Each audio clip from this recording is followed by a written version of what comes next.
My name is Margaret. I'm 66 years old, and my own daughter accidentally sent me a voice message that was meant for her husband. What I heard about myself in that audio made me leave the very next morning with a plan she would never see coming. Ricardo, I can't take having my mother in this house anymore. I heard my daughter Grace's voice with a coldness that froze my blood. She's a nuisance. She gets into everything, and on top of that, we're already spending so much money on her. I've been looking into some cheap places. I found one that only costs $800 a month. In that moment, I felt as if the floor had opened up beneath my feet.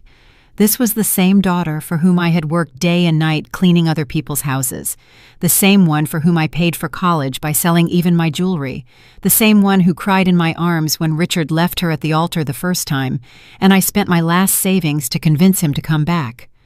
But the audio continued, and what came next was even worse. Also, I've already checked the house papers. It's in her name, but I found a way to transfer it to our name without her realizing. My cousin Carol, who works at the county clerk's office, is going to help me. My hands were shaking so much I almost dropped the phone. My own daughter was planning to steal my house, the only thing of value I had in this world, the house I built brick by brick with the sweat of my hands, working 12 hours a day for 30 years.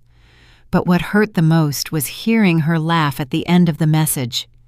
In a month, Mom will be in the home, and we'll own everything. We can finally live in peace without that bitter old woman controlling us. If you have ever felt the most profound betrayal from someone you love, you'll know exactly what I felt at that moment. But what my daughter Grace didn't know is that her mother isn't as naive as she thinks, and after 66 years in this world, I've learned that sometimes the only way to defend yourself is with the same cunning that's used against you. I couldn't sleep a minute that night. At dawn, I got up with a determination I hadn't felt in years. I put on my most elegant crimson suit, gathered all my important documents, and left the house with a smile on my lips and a plan that would change everything forever. To understand why what I heard hurt so much, I need to tell you how I became the woman I am today and how my relationship with Grace became the most important thing in my life. I grew up in a family where love was measured by the sacrifices you made for others. My mother, may she rest in peace, worked as a seamstress from 5 in the morning until 10 at night to support me and my 3 siblings. We never had much money, but we always had love, respect, and strong values. Margaret, my mother would say to me while teaching me to sew, in this life, the only thing that matters is family, and for family, you give everything, to the last drop of blood. When I got pregnant with Grace at 18, her father disappeared as if by magic. One night he was there, promising we were going to get married, and the next morning, he was gone. His parents slammed the door in my face when I went to look for him, telling me their son wasn't going to ruin his future for some random girl. That's when my mother showed me what she was made of. That child is going to have everything we couldn't, she told me, hugging me and drying my tears. We'll raise her together so she can be a good woman. My mother sold her only 2 gold bracelets, the only jewelry she had, to buy me everything I needed for the baby. When Grace was born, it was as if an angel had been born. She was the most beautiful baby I had ever seen, with her big eyes and a smile that lit up the whole room. My mother and I took turns caring for her while I worked. I started cleaning houses at 19, earning barely $20 a day, but every cent I earned was for her. I vividly remember the first day I took Grace to kindergarten. We walked because we didn't have money for the bus, but she wore her uniform perfectly ironed and her shoes shined. The other mothers arrived in fancy cars, dressed in expensive clothes, and I felt small in my patched-up dress and with my calloused hands. But when Grace kissed me on the cheek and said, "Thank you, Mom, you're the best in the world," I knew it was all worth it. The years passed, and my routine was always the same. Wake up at 4 in the morning, prepare breakfast for Grace, take her to school, work cleaning 3 different houses until 6 in the evening, pick her up, help her with homework, and put her to bed with a story. On weekends, I did laundry to earn extra money, also she could have a better life than mine. My mother passed away when Grace was 8, but before she left, she made me a promise I will never forget. Margaret, that child is your greatest treasure. Give her an education, give her love, and she will take care of you when you're old. Our family's blood is good. She won't fail you." Those words gave me the strength to keep going, even when the days were so hard that I wanted to give up. When Grace turned 15, I worked extra days for 6 months to give her the party she deserved. I spent $3,500 on that celebration, money I had been saving to fix our leaky roof. But seeing the look on her face that night, watching her shine in her golden dress as she danced, was priceless. "Mom, I don't know how you give me so much when you have almost nothing," she told me that night while hugging me. "When I grow up, I'm going to give all this back to you, multiplied by 1,000. Throughout high school, Grace was an exemplary student. She had the best grades in her class, participated in school plays, and all the teachers told me she had a brilliant future ahead of her. But keeping up with those studies wasn't cheap. Books, uniforms, field trips, it all cost money I didn't have. I started cleaning a fourth house on Sundays, my only day off, just to be able to pay for it all. When it was time to enroll her in college, the cost was $15,000 a year. I was only earning $400 a month cleaning houses. I did the math, and it was impossible. But a mother does the impossible for her children. I took out a loan using my house as collateral. I sold the only engagement ring her father had given me before he left, and I even sold my mother's sewing machine. "My daughter," I told Grace the day I took her to enroll, "I couldn't go to college, but you are going to be a professional. You'll have a degree. You'll work in an office with air conditioning, and you'll never have to clean other people's houses like your mother." That day, I cried with happiness, watching my daughter sign the enrollment papers for her business administration degree. For all 4 years of college, I continued to work like crazy to pay for all her expenses. Grace needed money for books, for projects, to go out with her friends, for appropriate clothes for presentations. I gave her everything, even if it meant I had to eat beans and tortillas for a whole week to save money. When she graduated, it was the proudest day of my life. Seeing my daughter walk onto the stage in her cap and gown, hearing them call her name, and the ovation from the crowd was as if all my sacrifices had been worth it.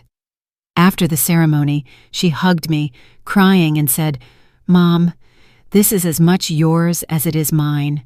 I would never have made it here without you. I promise you that now that I'm a professional, you will never have to suffer again." A year later, Grace met Richard at her job. At first, I was so happy because I saw her so content and in love. Richard seemed like a good guy. He had a stable job as a supervisor at a factory, and he treated my daughter well. When he officially asked for her hand, I cried with emotion, thinking that Grace would finally have the stable family I could never give her. But organizing the wedding was another huge financial sacrifice. Grace wanted an elegant celebration like the ones in magazines. She said the venue cost $8,000, the dress $2,000, the music $800, the flowers $600. In total, I spent $10,000 on that wedding, money I got by taking out another loan and selling the last of my remaining jewelry. The first years of their marriage were beautiful. Grace and Richard would come to visit me every Sunday, we would have dinner together, and she always helped me with the house expenses. "Mom, now that I'm working, I want to take care of you the way you took care of me," she would say while giving me money for groceries. I finally felt that my sacrifices had paid off, that I had a grateful daughter who truly loved me.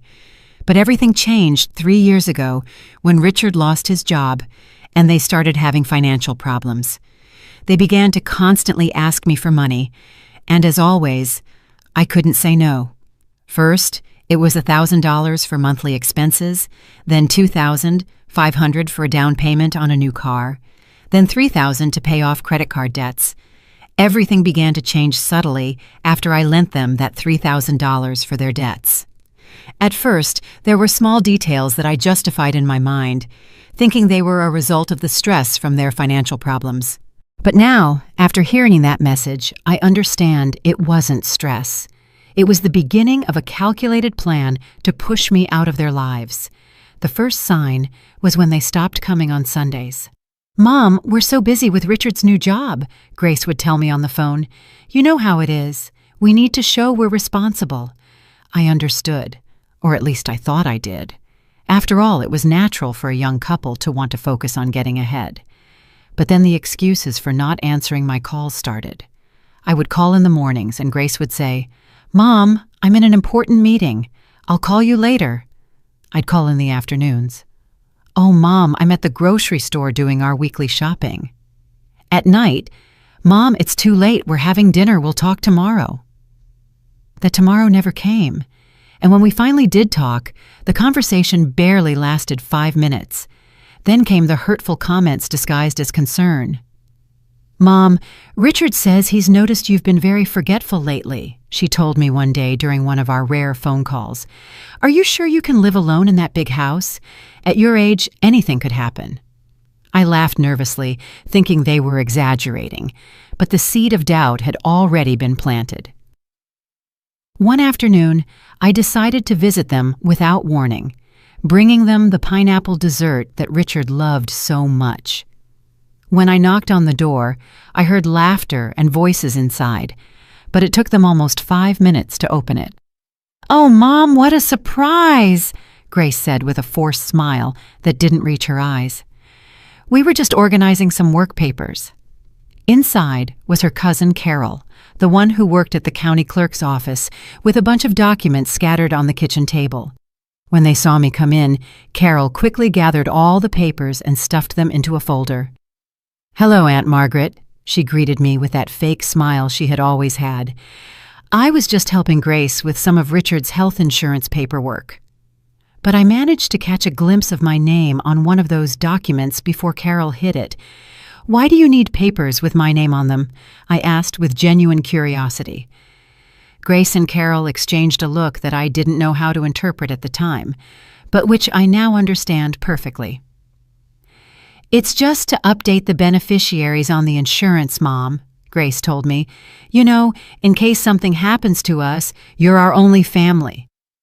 That explanation calmed me down at the time, but later I started to notice that whenever I mentioned the subject, Grace would quickly change the conversation. "Mom, why don't you tell me about the garden?" she would say. "Oh, Mom, did you see the new show that's on Channel 5? It was then that the deliberate forgetfulness started. They would invite me to lunch, and when I arrived at the restaurant, they weren't there. "Oh, Mom, we forgot to tell you we had to cancel," they would say later. "Richard had a work emergency." This happened 3 times in 2 months. The 4th time it happened, I was left sitting alone in that restaurant for an hour, feeling like a fool, while other families all around me enjoyed their meals together. They also started excluding me from important family events. I found out by chance, talking to my neighbor Miss Rose, that they had had a barbecue to celebrate Richard's birthday. "How strange you weren't there, Margaret," Ms. Rose told me. "I saw them buying meat for like 20 people at the supermarket." When I asked Grace why I hadn't been invited, she said, "Oh, Mom, it was a very informal thing. We didn't want to bother you." But the straw that broke the camel's back was when they decided to move into my house temporarily. "Mom, they're going to paint our apartment, and we need to stay with you for about a month," Grace told me. "Besides, this way we can spend more time together. Don't you think it's perfect?" I was happy to have them close again. I thought we would finally regain the closeness we had lost. However, from the very first day they arrived, things became different in my own house. Richard started complaining about everything. That my TV was too old, that the internet was too slow, that the shower didn't have enough water pressure. "Aunt, this house needs a lot of repairs," he would say. "At your age, maintaining such a big property must be very difficult." Grace started reorganizing my things without asking. "Mom, these plates are too old. I'm going to replace them with new ones," she would say. "And these clothes you have in the closet are so out of style. We should just donate them." Little by little, my house stopped feeling like my house. It was as if I were a guest in my own home. Then the quiet conversation started, which would stop when I walked into the room. I would see them talking in the kitchen, and when I appeared, they would immediately change the topic to something trivial, like the weather or the news. "What were you talking about?" I would ask them. "Nothing important, Mom," Grace would reply. "Just about the house expenses." One night, I heard Richard talking on the phone on the patio. "Yeah, we're already living here." "No, she doesn't suspect a thing. Carol says she can have all the papers ready in 2 more weeks." When I went out to ask him who he was talking to, he said it was his boss about a work project. They also started subtly controlling my finances. "Mom, let me help you with the electric and water bills," Grace would say. "You're too old to be worrying about these things." At first I thought it was a kind gesture, but then I realized she was going through all my bank statements. "Mom, why do you need so much cash?" she would ask me when she saw I had withdrawn $200 from my personal expenses. The most painful thing was seeing how they talked about me when they thought I wasn't listening.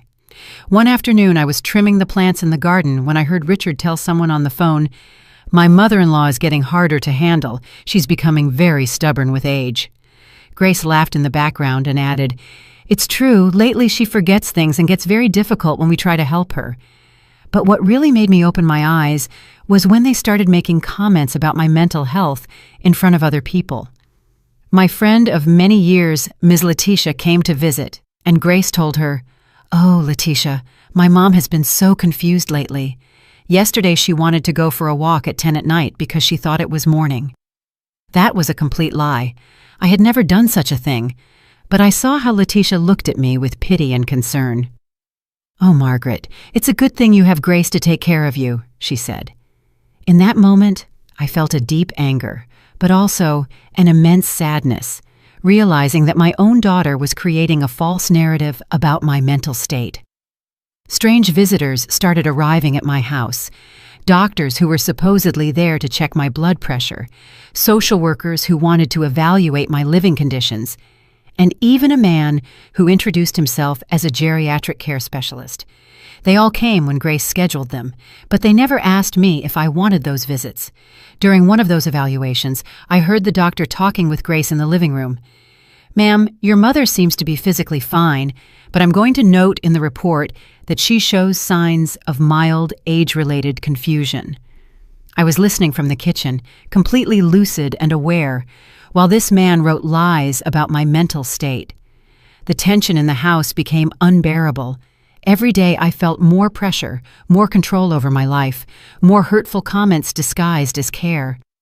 "Mom, you shouldn't drive anymore," Richard told me one day. "At your age, it's too dangerous." "Mom, it's better if you don't go shopping alone anymore," Grace added. "We can do it for you." Little by little, they were taking away my independence, my autonomy, my dignity. And the most painful part was that they did it with a smile on their faces, telling me that it was all for my own good, that they loved me so much and only wanted to take care of me. The moment that changed everything forever came that Tuesday afternoon, when my world fell apart with a simple technological error that revealed the cruelest truth I had experienced in my 66 years. That day had been particularly difficult. Grace and Richard had left early, saying they were going to take care of some work matters, but I knew something was wrong. I had seen them talking in whispers all morning, and when I asked what was going on, they responded with those fake smiles I had already learned to recognize. "It's nothing, Mom," Grace would say, "just boring stuff about Richard's job." I was left alone in the house, feeling that pressure in my chest that had been growing for the past few weeks. The house that used to be my refuge now felt like a prison. Everything had changed since they had come to stay temporarily. My routines, my spaces, even my way of living had been altered to accommodate their needs and their secret plans. Around 3 in the afternoon, I was making chamomile tea to calm my nerves when I heard the notification sound on my phone. It was a voice message from Grace. At first, I thought she was letting me know they would be late or maybe asking me to prepare something special for dinner. How naive I was to think my daughter still considered me important enough to tell me her plans. I pressed the play button without imagining that in the next 3 minutes, my entire life would be torn to pieces. "Richard, I can't take having my mother in this house anymore." Grace's voice began with a tone of exasperation she had never used with me in person. My heart stopped. Those words, spoken with such contempt, were like sharp daggers piercing my soul. This was not the sweet daughter who would hug me and say, "I love you, Mom," every time she left. She's a total nuisance, Richard. She gets into everything we do, always asking questions, always there, and on top of that, we're already spending so much money on her. I've been looking into some cheap places. I found one on the outskirts that only costs $800 a month. With what we save, we can finally remodel the kitchen we want so badly and even get new furniture for the living room. Every word was like a physical blow. My own daughter, the child to whom I had dedicated my entire life, was talking about me as if I were a piece of old furniture that needed to be discarded. The $800 the home would cost was exactly what I had been giving them every month for their personal expenses, money that came from my pension and my small savings. But the audio continued, and what came next completely destroyed me. Also, I've already checked all the house papers. It's in her name, but Carol already explained how we can transfer it to our name without her realizing. It's going to be about $500 in bribes and fees, but it's worth it. My cousin already has experience with these kinds of arrangements. In that moment, I understood everything. Carol's casual visits with her folders full of documents, the conversations that stopped when I appeared, the specialists who had come to evaluate my house and my mental state, it had all been part of a meticulously orchestrated plan to have me declared incompetent and steal my property. My house, the house I had built brick by brick, working 12 hours a day for 30 years. The house where I had raised Grace, where we had celebrated her birthdays, where I had cried when she graduated from college, where I had dreamed that one day my grandchildren would play. That house, which was worth approximately $485,000 and represented all my assets, all my future, all my security. I already spoke with the director of the St. Francis home, Grace's voice continued, with a coldness that chilled me to the bone. I explained the situation. I told him that my mother has early-stage dementia and that it's dangerous for her to live alone. He was very understanding. He says they see cases like this all the time. I've already signed all the preliminary admission papers. My legs trembled so much I had to sit on the kitchen floor. My own daughter had lied to a stranger about my mental state. She had signed papers to have me institutionalized without my consent, and she was doing it with the same ease with which one plans a vacation. "The plan is perfect, honey," she went on, talking to Richard. "Next Tuesday, we're going to tell her she has a routine medical appointment. We'll take her to the home, check her in, and by the time she realizes what happened, she'll already be inside, and we'll have legal guardianship. Carol says that with the medical reports we got, which say she has mental confusion, it will be very easy to prove she can't make decisions on her own. Those fake medical reports they had fabricated with the help of corrupt doctors, those evaluations I had allowed, thinking they were for my health. It had all been a farce to build a file that would justify taking away my freedom and my rights." Richard could be heard in the background, laughing and adding comments that I couldn't understand clearly, but his tone of approval was evident. The man I had welcomed into my family, whom I had helped financially, whom I had treated like a son, was actively participating in the plan to destroy my life. "The best part of all," Grace continued with a laugh that broke my heart, "is that she'll never suspect a thing. She thinks we're the perfect children who adore her. She still says, 'Thank you for taking care of me, honey,' when I bring her breakfast in bed. If she only knew that I'm giving her that breakfast to keep her calm while I prepare her funeral in life." In that moment, something inside me broke irreparably. It wasn't just the betrayal. It wasn't just the pain of discovering that my daughter hated me. It was the humiliation of realizing that while I blessed her every night in my prayers, thanking God for giving me such a good daughter, she was calculating how many days were left until she could get rid of me. With the $485,000 the house is worth, we can pay off all our credit card debts, the car loan, and we'll even have enough left over to go to Europe on vacation like we've always wanted, Grace continued. And the best part is we won't have to pretend to love her anymore. No more Sundays pretending we like her horrible food. No more listening to her repetitive stories from when she was young. Every word was another stab. My food, which I prepared with so much love every Sunday, hoping they would come to visit. My stories, which I told because I wanted to share the beautiful memories of my youth with them. and teach them about our family. Everything I thought was love and connection was for them a nuisance they had to endure. In a month, Mom will be in the home, and we'll own everything, Grace finished saying. We can finally live in peace without that bitter old woman controlling us. Besides, the life insurance she has is in our name, so if something happens to her at the home, God forgive me for saying this, it wouldn't be so bad. Those last words froze my blood. Not only did they want to steal my house and my freedom, but they had coldly calculated that my death would also be convenient for them. They had turned their own mother into an investment, hoping to gain profits from both my life and my death. The message ended with laughter and comments about what restaurant to choose for dinner that night, as if they had just planned a vacation instead of the total destruction of the life of the woman who had loved them more than anything in the world. I stayed seated on my kitchen floor for I don't know how long, with the phone still in my hand, replaying the message over and over, hoping I had heard wrong, hoping it was a nightmare I was going to wake up from. But every time I listened, the reality became more raw, more painful, more definitive. That night, I couldn't eat, I couldn't sleep, I couldn't do anything but walk around my house, looking at every object, every photograph, every memory I had built, thinking that one day I would lovingly pass it on to my daughter. Now I knew that all of it was going to be stolen, sold, or thrown in the trash without any respect for the memories it represented. But as I walked through my house in the dark of that morning, something began to change inside me. The sadness and pain started to transform into something I hadn't felt in a long time. Pure, cold determination. My daughter thought I was a naive old woman who was easy to manipulate, but she had completely underestimated the woman who had raised her. At dawn, I got up with a mental clarity I hadn't had in months. I put on my most elegant crimson suit, the one I kept for special occasions.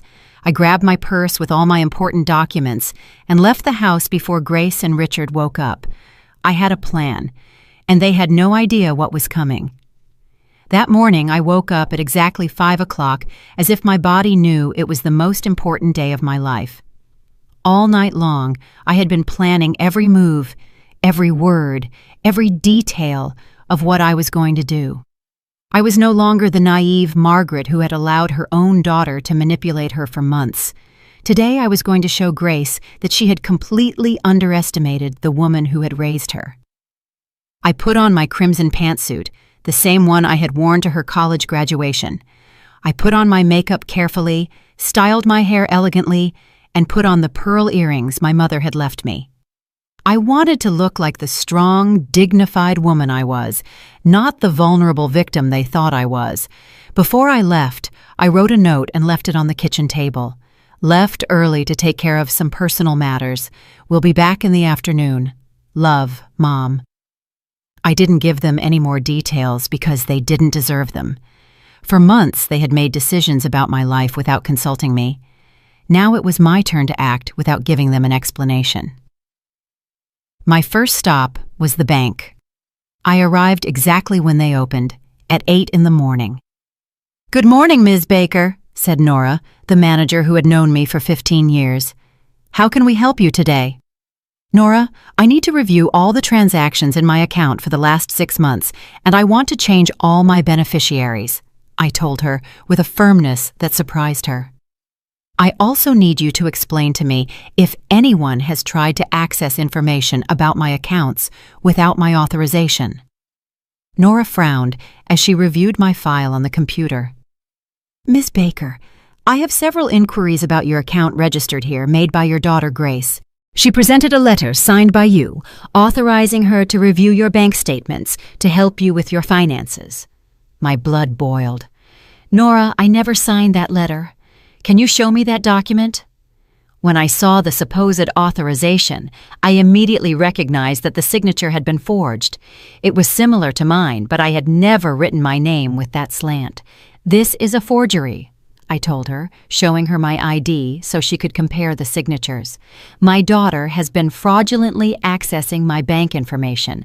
I need you to immediately cancel any authorization she has and put a security alert on my account." Nora turned pale as she realized the seriousness of the situation. "Ms. Baker, this is very serious. We are going to cancel all unauthorized access immediately, and I recommend that you file a fraud report." "That's exactly what I'm going to do," I replied. "But first, I need to protect my assets. I want to transfer all my funds to a new account that only I can manage, and I want to change the beneficiary of my life insurance." For the next hour, Nora helped me secure all my finances.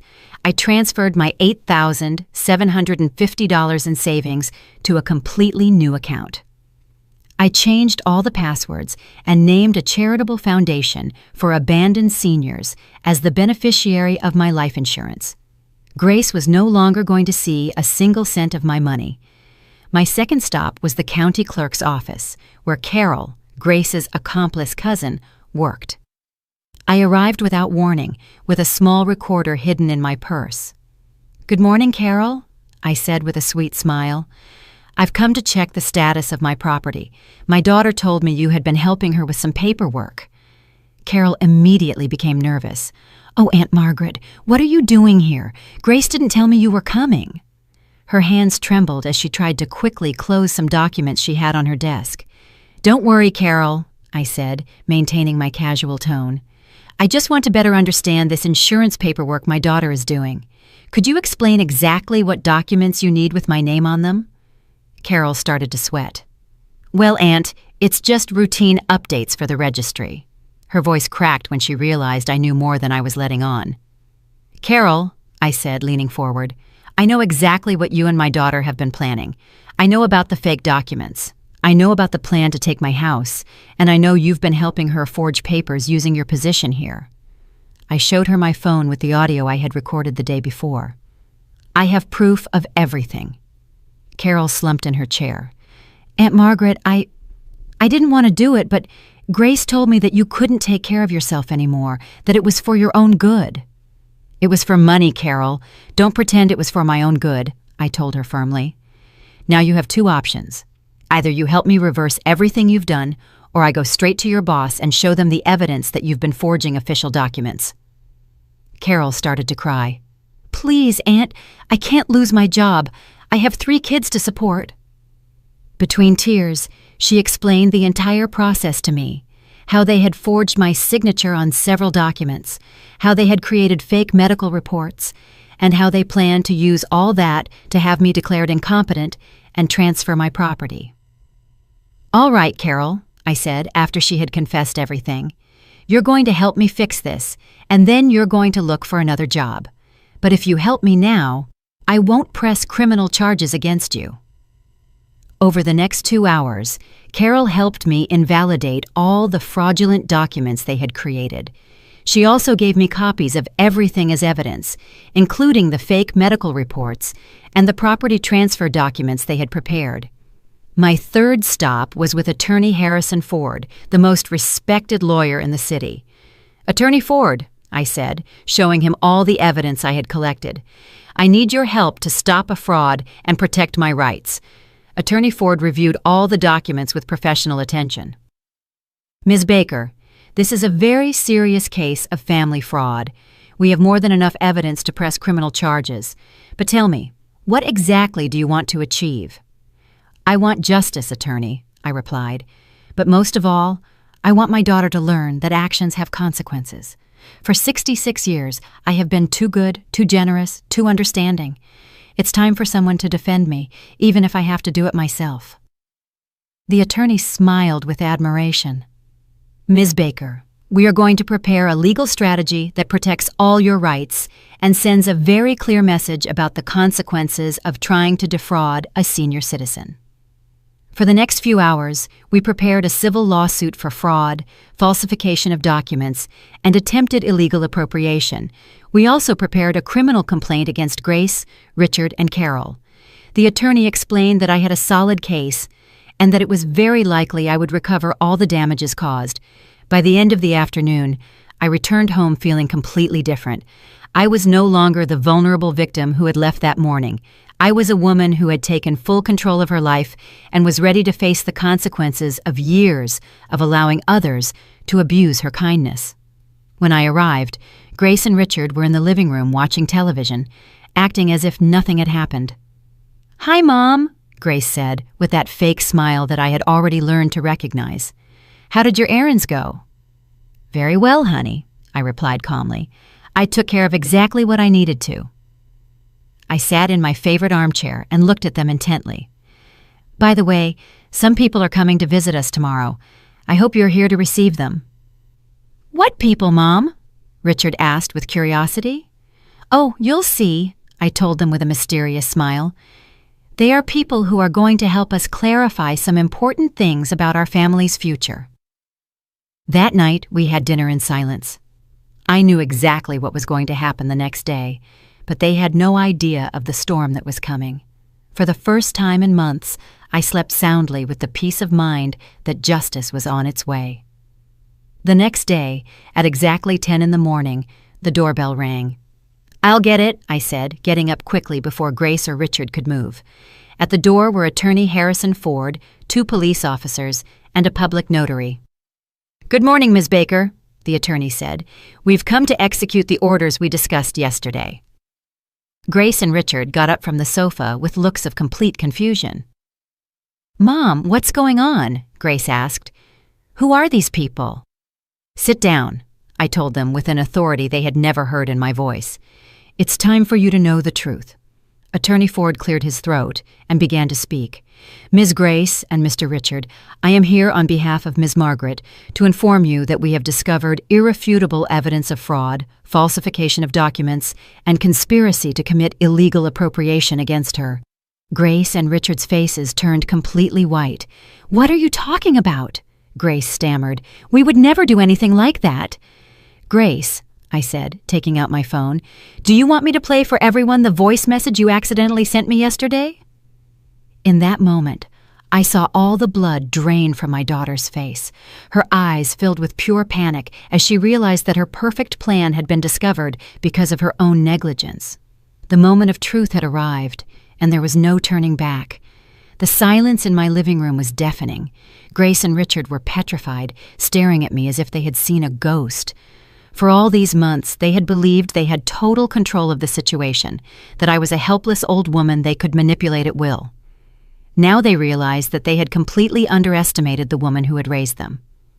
"Attorney Ford," I said, keeping my voice firm and serene, "please proceed with the presentation of the evidence." The attorney opened his briefcase and took out a thick folder full of documents. "Ms. Grace and Mr. Richard, we have in our possession irrefutable evidence of the crimes you have committed against Ms. Margaret." He placed the first documents on the coffee table. "Let's start with the forgeries." He showed Grace the document she had signed at the bank, authorizing herself to access my accounts. "This is her authentic signature," he said, pointing to my ID. "And this is the forged signature that you presented at the bank." The differences were obvious when seen side by side. I don't know what you're talking about," Grace stammered, but her voice was trembling so much that it was clear she was lying. "Mom asked me to help her with her accounts because she was forgetting to pay the bills." "Grace," I said with a calm that even surprised me, "stop lying. There's no escape now." I took out my phone and pressed the play button. My own daughter's voice filled the room. "Richard, I can't take having my mother in this house anymore. She's a total nuisance.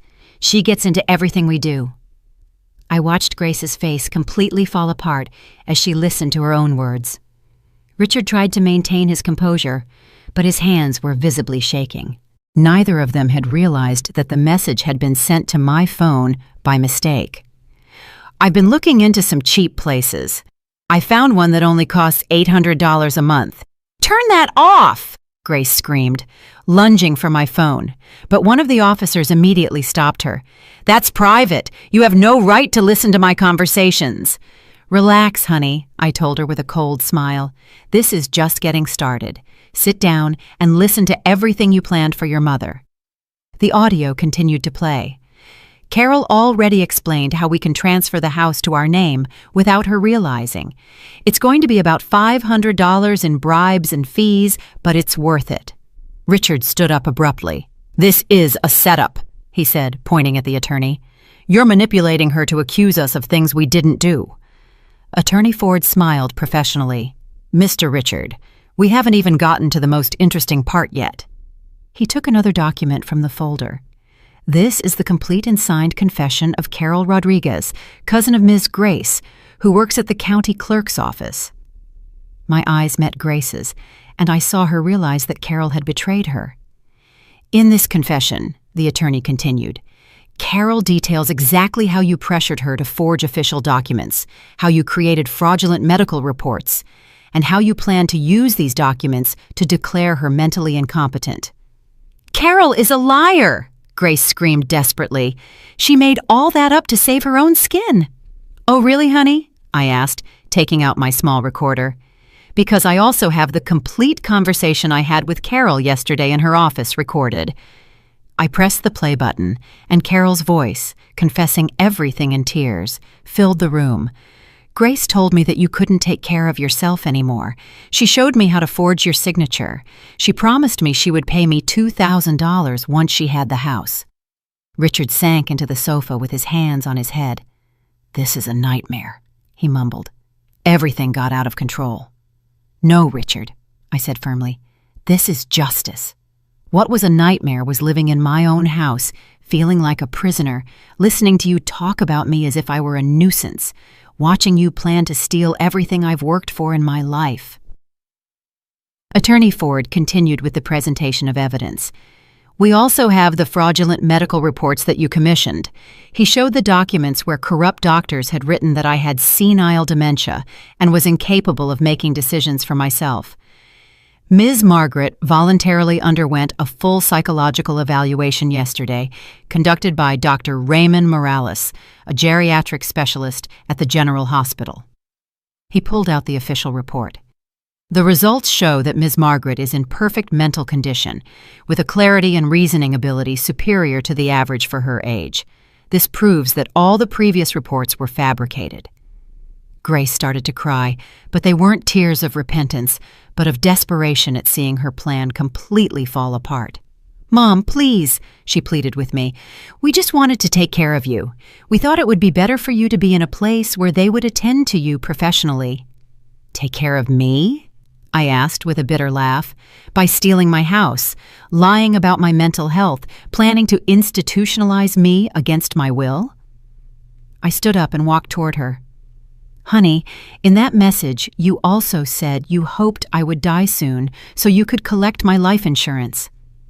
"I never said that!" Grace screamed. I replayed that specific part of the audio.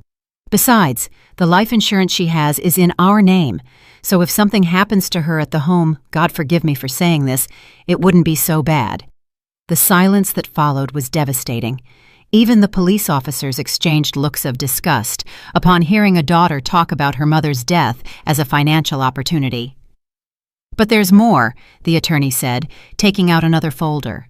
"We also discovered that for the last 6 months, Ms. Grace has been withdrawing money from her mother's accounts without authorization using fraudulently obtained information." He showed the bank statements where withdrawals ranging from $500 to $1,500 were seen, all made by Grace. In total, they have stolen $8,750 from Miss Margaret's accounts. "That money was for house expenses," Richard protested. "We were paying for food and utilities." "That's a lie," I replied. "I was still paying all my house bills with my pension. That money you stole was for your personal whims. I saw you buying expensive clothes, going to fancy restaurants, while you told me we had to save because times were tough."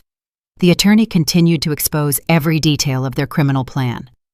"We also have evidence that you contacted the director of the St. Francis home and paid a $1,200 registration fee to secure a spot for Ms. Margaret, all without her knowledge or consent." He showed the payment receipt and the admission documents they had signed behind my back.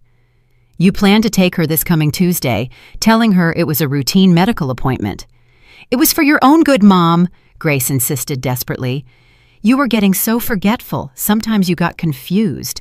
"Enough with the lies!" I finally exploded, losing the composure I had maintained throughout the confrontation. "I have never been confused. You invented those stories to justify your plan. I still manage my own finances. cook my own food, take care of my own house, and even help you financially when you ask me." I addressed Grace directly, looking her in the eyes. "You know what hurts the most, honey? It's not that you wanted to steal my house. It's not that you planned to institutionalize me against my will. What hurts the most is that for all these months, while I hugged you and told you how much I loved you, you were calculating how much money you were going to make from my death." Grace completely broke down and began to cry hysterically. "I'm sorry, Mom. I'm so sorry. We were desperate for money. We had so many debts. We didn't know what to do." "Desperation doesn't justify betrayal," I told her firmly. "If you needed money, you could have asked me honestly. My entire life, I have given you everything I have. But instead of trusting my love, you decided to steal from me and destroy me." The police officer approached with handcuffs in his hand. "Ms. Baker, do you wish to proceed with the arrests?" I looked at my daughter, who was crying inconsolably, and for a moment I felt a pang of maternal pain. But then I remembered her words in the audio, her coldness in planning my destruction, her laughter when talking about my death. "Yes, officer," I replied in a firm voice. "Proceed with the arrests." Seeing my own daughter being handcuffed in my living room was one of the most painful images I had experienced in my 66 years of life. But it was also the moment I realized I had regained my dignity and my personal power after months of feeling like a helpless victim. "Mom, please," Grace yelled at me as the officer led her toward the door. "You can't do this to me. I'm your daughter. I'm the only thing you have in this world." Her words echoed in my mind with a bitter irony. She had been the one who decided I had no place in her world. Richard, on the other hand, looked at me with a pure hatred that chilled my blood. "This isn't over, you crazy old lady," he whispered as he passed by me. "You're going to pay for ruining our lives." Those words didn't scare me, but they confirmed that I had made the right decision by exposing them. After Grace and Richard were taken away, my house was left in an absolute silence I hadn't experienced in months. For the first time since they had come to stay temporarily, I could walk around my own house without feeling like I was being watched, judged, or manipulated. But that peace didn't last long. The next day, a campaign of terror began that showed me the lengths Grace and Richard were willing to go to get revenge on me. The first attack came through social media. Grace had created a fake profile and had started posting terrible stories about me in local community groups on Facebook. "My mother has senile dementia and falsely accused us of theft," she wrote. "She's so confused that she doesn't recognize her own family. Please, if you see her alone on the street, call me because she shouldn't be unsupervised." The posts included photos of me taken without my knowledge, where I appeared distracted or tired, which they had edited to make it look like I had mental health issues. The comments from strangers were devastating. "Poor woman, she looks very confused. How terrible for a mother to accuse her own children. They should seek professional help for her." Ms. Rose, my neighbor for a lifetime, came to my house worried after seeing those posts. "Margaret, honey, are you okay? I saw some really ugly things online about you and your daughter." I had to explain the whole situation to her, show her the evidence I had so she would understand that it was all a smear campaign. But the harassment escalated quickly. Phone calls started coming in at all hours of the day and night. Unknown voices insulted me, threatened me, and told me I was an unnatural mother who had destroyed her own family for money. "You're a miserable old woman," a female voice screamed at me at 3 a.m. "I hope you die alone and abandoned." People I didn't know also started showing up at my house, supposedly concerned for my well-being. Fake social workers who said they had received reports that I was in danger, aggressive salespeople who insisted on selling me security systems because a single old woman is very vulnerable, and even people who introduced themselves as distant relatives who had come to verify my mental state. Attorney Ford explained that all of this was part of a desperate legal strategy. "Ms. Baker, they're trying to create evidence that you really do have mental problems to discredit your testimony in court. It's a common tactic when the accused don't have solid legal defenses." But what hurt the most was when anonymous letters full of poison and resentment started arriving. "You're a failed mother," one of them said. "You raised a daughter who hates you so much, she'd rather see you dead. Think about what you did wrong." Another letter was even crueler. "Your own children abandoned you because you're insufferable. No one will miss you when you die." The letters attacked not only my relationship with Grace, but all the sacrifices I had made in my life. "You worked as a servant your whole life. And for what? For your daughter to despise you. You were a fool who let herself be used." Every word was calculated to shatter my self-esteem and make me doubt the decisions I had made. One night, while reading one of those particularly vicious letters, I completely broke down. I sat on my kitchen floor, the same place where I had listened to the audio that changed my life, and I cried like I hadn't cried since my mother's death. What did I do wrong? I asked myself over and over. How could I have raised a daughter who hates me so much? For the first time since this legal battle began, I considered giving up. Maybe it would be easier to drop all the charges, forgive Grace, and try to rebuild our relationship. Maybe I really had overreacted. Maybe they did love me in their own way, and I had misinterpreted their intentions. But just as I was about to call Attorney Ford to ask him to drop the lawsuit, I remembered something that completely changed my perspective. I got up from the floor and went to my room, where I kept all the most precious memories of my life in a small chest.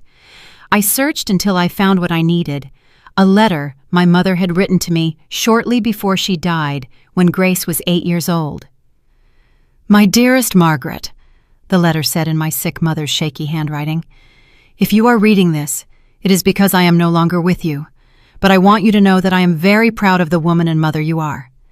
You raised Grace with so much love and dedication that I am sure she will be a good woman who will honor you for life." I continued reading with tears in my eyes. But if things ever get difficult, if someone tries to hurt you or take advantage of your good heart, remember that you are stronger than you think. Don't allow anyone, not even your own daughter, to trample on your dignity. True love never seeks to destroy, never seeks to steal, never seeks to humiliate. The last lines of the letter gave me the strength I needed. "Margaret, you deserve respect, you deserve genuine love, you deserve to live your final years in peace and dignity. If someone can't give you that, then they don't deserve to have you in their life, no matter how much blood you share with them." That night, for the first time in weeks, I slept soundly. My mother was right.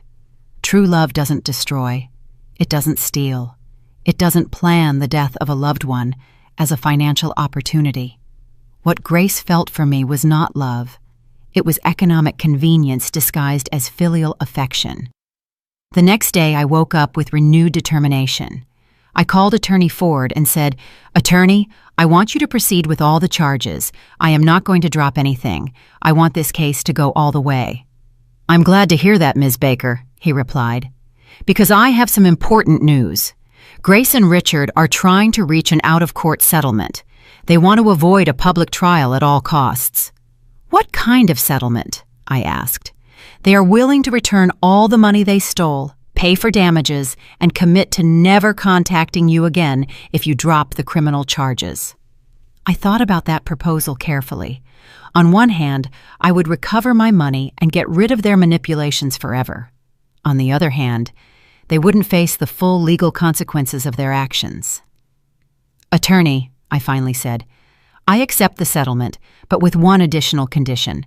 I want them to sign a full confession of everything they did, publicly admitting that I am mentally competent and that all their accusations about my mental health were false. And I want that confession to be published in the same places where they defamed me." "That's very intelligent, Ms. Baker," the attorney told me. "That will completely clear your reputation and prevent them from continuing the smear campaign." A week later, Grace and Richard signed the agreement. I recovered my $8,750 plus $15,000 more in damages. But more important than the money, I recovered my peace of mind and my dignity. The public confession was devastating for them, but liberating for me. We Grace Baker and Richard Williams, admit that we falsely accused Ms. Margaret of having mental problems. We admit that we planned to steal her property and that we created fraudulent documents to declare her incompetent. Ms. Margaret is in perfect mental condition, and we invented those stories to justify our criminal actions. That day, exactly 1 month after hearing the audio that changed my life, I realized that I had achieved something that seemed impossible. I had defeated those who tried to destroy me, and I had done it with intelligence, dignity, and by always sticking to the law. But my story wasn't over yet. I had a new life to build, and I knew exactly how I wanted to live it. With the legal agreement signed and my reputation completely restored, the time came to make the most important decisions of my new life. I was no longer the naive Margaret who had allowed her kindness to be abused for decades. I was a 66-year-old woman who had learned that true strength doesn't come from enduring abuse, but from defending yourself with intelligence and dignity. The first action I took was to completely change my will. I summoned Attorney Ford to my house and dictated my new final wishes. Attorney, I want all my assets, including this house and all my savings, to be donated to the Golden Hope Foundation, which helps senior citizens abandoned by their families. Are you completely sure about this decision, Ms. Baker? The attorney asked me. It's a considerable estate, approximately $490,000, including the house, your savings, and the compensations you received. Completely sure, I replied firmly. I want that money to help people who truly need it, not ungrateful children who see their parents as a financial investment. I also stipulated that if Grace tried to contest the will, she would automatically lose any right to receive even a penny. My second decision was to move. I no longer wanted to live in the house where I had been betrayed, where I had heard my own daughter plan my destruction. Attorney, I want to sell this property and buy something smaller, more in line with my current needs. In 3 weeks, I found the perfect place, a beautiful apartment in a residential complex for active seniors with gardens, recreation areas, and a community of people my age who valued independence and dignity. The apartment cost me $85,000, and with the $95,000 I had left from the sale, plus the legal compensations, I had enough money to live comfortably for the rest of my life. But my most satisfying revenge was completely legal and absolutely devastating for Grace and Richard. It turns out that during my investigation with the attorney, we discovered that they had lied on their tax returns for the past 3 years. They had reported much lower incomes than their real ones to pay less in taxes. But at the same time, they had been living a lifestyle that didn't match those reported incomes. Ms. Baker, the attorney told me with a smile, I have information that might interest the IRS. He showed me evidence that Richard had been working unreported side jobs and that Grace had been selling products online without declaring those earnings. Attorney, as a responsible citizen, I believe it is my duty to report any tax evasion I am aware of, I told him with a smile that reached my eyes. After all, we all must contribute fairly to the country's upkeep. A week later, the IRS initiated a full audit of Richard and Grace. They discovered that they owed $22,000 in back taxes, plus penalties and interest that brought the total debt to $35,000. But since they didn't have that money available, they had to sell their car, pawn their jewelry, and take out high-interest loans to avoid going to jail for tax evasion. My third revenge was professional. During the investigation, we also discovered that Carol, the cousin who worked at the county clerk's office, hadn't been the only public employee involved in the fraud. There was an entire network of corruption that facilitated these kinds of thefts against seniors. With the help of Attorney Ford, we turned over all the information to the appropriate authorities. The investigation resulted in the dismissal of 6 public employees, including Carol, and the discovery of at least 12 similar cases to mine, where they had stolen properties from seniors using fake documents. When the scandal became public in the local newspapers, Grace and Richard became the perfect example of unnatural children who abused their elderly parents. Their names and photographs appeared on the front page with headlines like, family betrayal that shocked the city, and children planned to steal 66-year-old mother's home. But my most intelligent revenge was social. It turns out that Grace worked at a prestigious company where personal reputation was essential for professional growth. When her boss found out about the scandal through the newspapers, he called her into his office for a very uncomfortable conversation. "We cannot have employees involved in family fraud scandals," he told her. "Our company has a reputation to protect." Although he didn't fire her immediately, he demoted her to a less important position and made it very clear that she would have no opportunities for promotion in the near future. Richard also faced consequences at his job. His supervisor, upon learning that he had participated in a plan to defraud his mother-in-law, told him, "If you are capable of stealing from your own family, how do we know you won't steal from us?"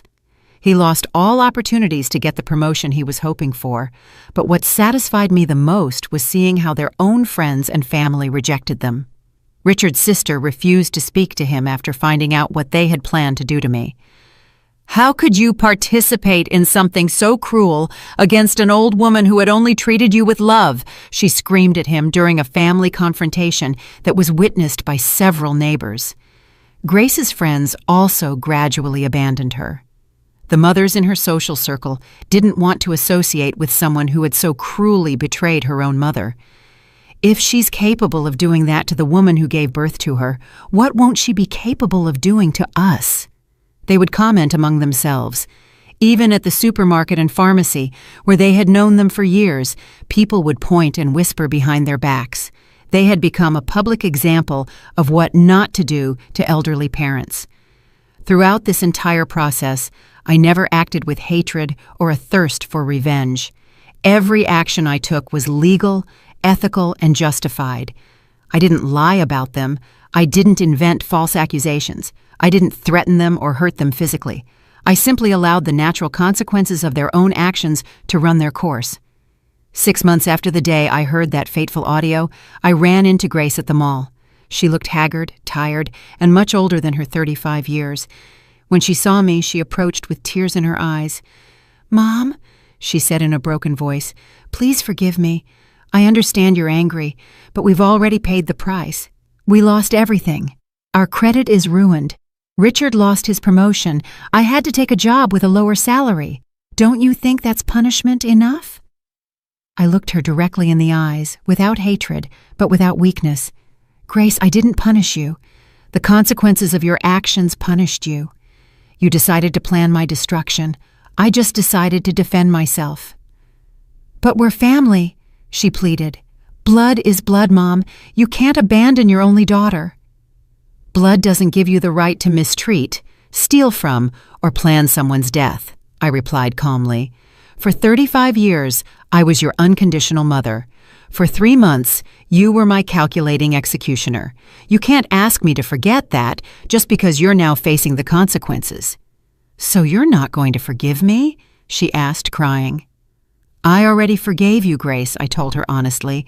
"Forgiving you was necessary for my own peace of mind, but forgiving doesn't mean forgetting or allowing you to hurt me again. Forgiving doesn't mean pretending nothing happened. Forgiving doesn't mean giving you another chance to destroy my life." I left her crying in that mall and walked away toward my new apartment, where my new life awaited me. A life where I was no longer anyone's victim, where I no longer had to pretend that abuse was love, where I no longer had to sacrifice my dignity to maintain toxic relationships. For the first time in decades, I was completely free. A year after that encounter at the mall, my life had taken a path I never imagined possible at 67 years old. I woke up that spring morning in my beautiful apartment with the sun filtering through the white curtains that I had chosen myself, without anyone telling me they were too expensive or unnecessary. I made my coffee in the small but perfect kitchen for my needs, and I sat on my balcony to contemplate the gardens of the residential complex. In the distance, I could see other residents doing their morning exercises, tending to plants, or simply enjoying the tranquility. We were all seniors who had decided to live our final years with dignity and independence. "Good morning, Margaret. greeted my neighbor Nora, a 72-year-old woman who had become my best friend. "Ready for our dance class today?" I smiled, remembering how I had started taking dance classes at 67, something I never thought I would do. "More than ready, Nora. These old bones still have a lot to give." During this year, I had discovered a version of myself that had been dormant for decades. Without the constant pressure to please Grace, without the stress of walking on eggshells in my own house, I had blossomed like a flower that finally receives sunlight. I had enrolled in painting classes and discovered that I had a natural talent for landscapes. My paintings now decorated the walls of my apartment, and I had sold some at the local art fair. "Ms. Baker," the fair organizer had told me, "your paintings convey a peace and wisdom that touches people's hearts." I had also joined the volunteer group at the Golden Hope Foundation, the same organization that would be the beneficiary of my inheritance. I worked 3 days a week, helping other seniors who had been abandoned or mistreated by their families. Margaret, Ms. Carmen, an 81-year-old woman who had come to the foundation after her children had evicted her from her house, told me, "You understand our pain because you lived it firsthand." At the foundation, I had become a kind of unofficial counselor.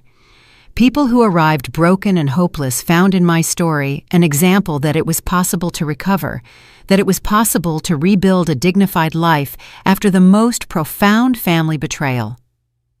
Ms. Margaret, Mr. Robert, a 75-year-old man whose children had emptied his bank accounts, told me, "How did you manage to forgive and move on?"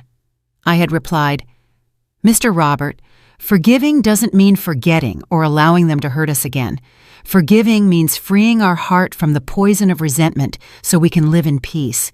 But living in peace also means moving away from those who hurt us, even if they share our blood." My work at the foundation had given me a purpose I never thought I would have at this age. We had managed to help 47 seniors recover money stolen by their families. 23 had managed to reverse fraudulent documents that declared them incompetent, and 15 had found new, safe homes after being evicted by their own children. But the most important thing I had discovered was my own self-worth.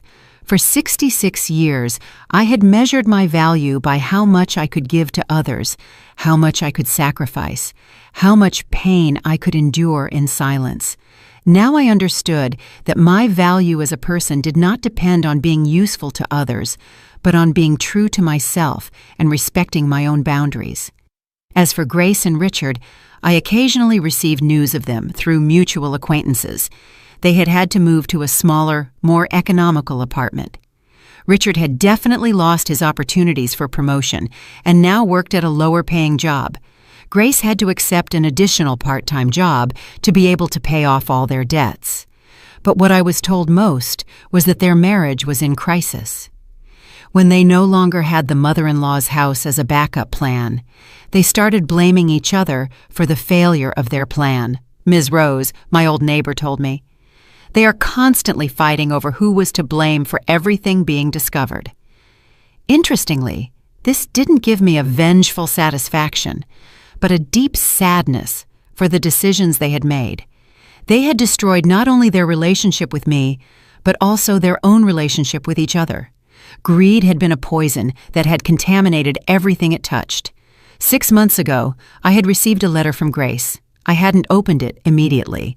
It had taken me 3 days to decide if I wanted to read what she had to say to me. Finally, I had opened it in the presence of Nora, my neighbor, to have emotional support. "Dear Mom," the letter began, "I know I have no right to ask you for anything, but I need you to know that not a day goes by that I don't regret what I did to you. I've been going to therapy, and now I understand that my actions were unforgivable. I am not writing to ask for your forgiveness or to be back in your life. I just want you to know that I finally understand the harm I caused you." The letter continued. "The therapist helped me understand that my actions were not born of financial desperation, but of a selfish mindset that I had developed over the years. I got so used to receiving your unconditional help that I stopped seeing you as a person with rights and feelings and started seeing you as a resource that I could exploit. Now I understand that you deserved respect, genuine affection, and care in your golden years. Instead, I gave you manipulation, lies, and betrayal. I have lost the best mother in the world because of my own greed and stupidity." The letter ended with a phrase that made me cry. "I don't expect your forgiveness, Mom, because I know I don't deserve it. I just hope you are happy and that you find the peace you always deserved. With love and eternal regret, Grace." That letter had taken me weeks to process emotionally. On one hand, I was happy to know that Grace finally understood the magnitude of what she had done. On the other hand, it was already too late to rebuild our relationship. Some wounds, even if they can heal, leave scars that are too deep to allow things to go back to how they were before. I had responded with a brief but honest letter. "Grace, I accept your apology, and I'm glad to know you're seeking professional help. I forgive you because holding a grudge would harm me, but forgiving doesn't mean forgetting, and it doesn't mean I can trust you again. I wish you the best in your life, but my life is now at peace without you. With affection, but without a way back, your mother." On the quiet nights in my new home, I often reflected on the lessons this experience had taught me. The most important was that true love never seeks to destroy or appropriate the loved one. True love respects, protects, and seeks the well-being of the other without expecting anything in return. I had also learned that setting boundaries is not cruelty, but emotional survival.